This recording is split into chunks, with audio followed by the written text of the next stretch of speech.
కేంద్ర ప్రభుత్వ పెద్దలకు భయం పట్టుకుందని అందుకే పార్లమెంటుకు విద్యార్థుల వద్దకు రాలేకపోతున్నారని సిపిఐ రాష్ట్ర కార్యదర్శి కోనంనేని సాంబశివరావు అన్నారు.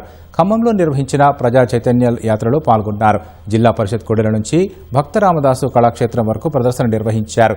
కేంద్ర విధానాలపై దేశంలోని ఏ వర్గ ప్రజలు సంతోషంగా లేరని కోనంనేని విమర్శించారు. రాష్ట్రంలో కాంగ్రెస్ ప్రభుత్వంపై ఖచ్చితంగా విమర్శలు చేస్తామన్నారు. ఎన్నికల్లో కలిసి పోటీ చేసినంత మాత్రాన తాము ఎవ్వరి పక్షం కాదని స్పష్టం చేశారు.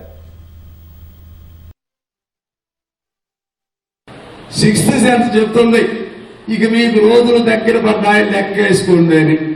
అందుకని భయం పట్టుకుంది. ఇప్పుడు వాళ్ళకి భయం పట్టుకుని పార్లమెంట్కి పోవాలంటే భయం, విద్యార్థుల దగ్గరికి పోవాలంటే భయం. ఇది 1, 2, 3, 4 ఎన్ని తప్పులు.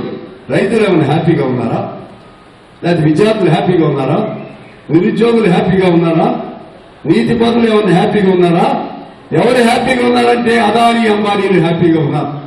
అమెరికా వాడు మన పిల్లలకు బేడీ వేసి పంపించినా కూడా నోరు మెదపటం చేతగానటువంటి ఒక పిరికి ప్రధానమంత్రి ఈ దేశం, 140 కోట్ల జనాభా కలిగి ఈ దేశం అటువంటి ప్రధాని కలిగి ఉండటం మన దురదృష్టం అని చెప్పి ఇవాళ ప్రజలు గగ్గోలెత్తుతా ఉన్నారు.